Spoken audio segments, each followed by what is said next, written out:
Abantu ba Beene abakedde okuleeta amakula babuganye essanyu oluvannyuma lwa Ssaabasajja Kabaka okusiima n'abalamusaako ng'ayolekera emirimu gye.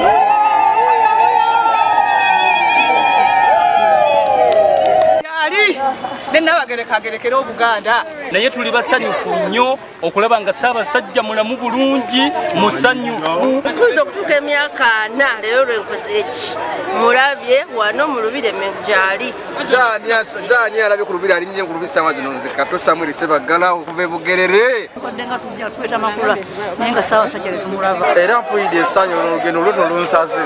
Beene okusiima n'alamusa abantu be babadde baleese amakula mu lubiri lwe olw'emmengo wakati mu kuggalawo enteekateeka y'amakula ag'omwaka 2025 era wano eggombolola okuli eya mukulu wa kibuga ne Ssaabaddukira ze zinywedde mu zinnaazo akendo ng'abazikulembera basiimiddwa Obwakabaka mu ngeri y'enjawulo.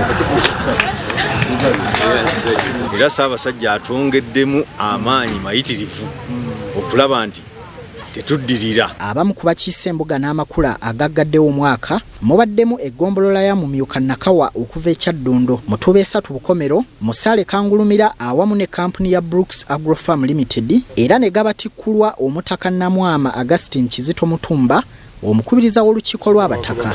Ukota munamawokota aleese dala mutuufu bino Ssaabasajja Kabaka asiimye. Omutaka Namwama wano wasinzidde n'asaba abantu mu Buganda okwettanira emikolo egy'ennono kiyambeko mu kunnyikiza obuwangwa n'okumanya ensibuko yaabwe. Emikolo gyaffe egy'ennono okwanjula kwabya ennyimbe n'emikolo emirala gyonna kutuma baana mannya egyo gy'emikolo gyaffe egiva mu nnono yaffe egitufuula okubeera Abaganda. Abamu badde batugamba n'okugamba agomannya ga munyimbe nedda erinnya lyo ddala. Ono era asabye ab'ebyokwerinda ne bannannyini buyinza mu ggwanga okukuuma obuntu bulamu naddala mu kiseera kino eky'okulonda kuba ebikolebwa bimetta enziro ekifaananyi ky'eggwanga Uganda ekyawamu. Obuntu bulamu bugenze butuggwamu newankubadde tuli mu biseera byakayo faayo ku bantu bano abali ebbali oyinza okuba nga bwekuba amazzi ye mwana wa kkojjaawo. N'olwekyo mbasaba tukuume obuntu bulamu mu kalulu kano kubanga tuswala eri ensi yonna. Akulira olubiri lw'emmengo Mukungu Robert Sewava wasabidde abantu mu Buganda okwetegekera obulungi omwaka ogujja nga bayita mu kwefumiitiriza ku bigaanya omwaka guno mu gujja byebiba bisookerwako. Buli lw'olemererwa okuteekateeka oba oteekateeka kulemererwa nga tumalako omwaka tuteeketeeke tukole enteekateeka ate ez'omwaka ogujja. Abaami b'eggombolola ezikiise embuga mu kuggalawo amakula omwaka 2025 baloopedde Beene ebisoomoozo mu ggombolola zaabwe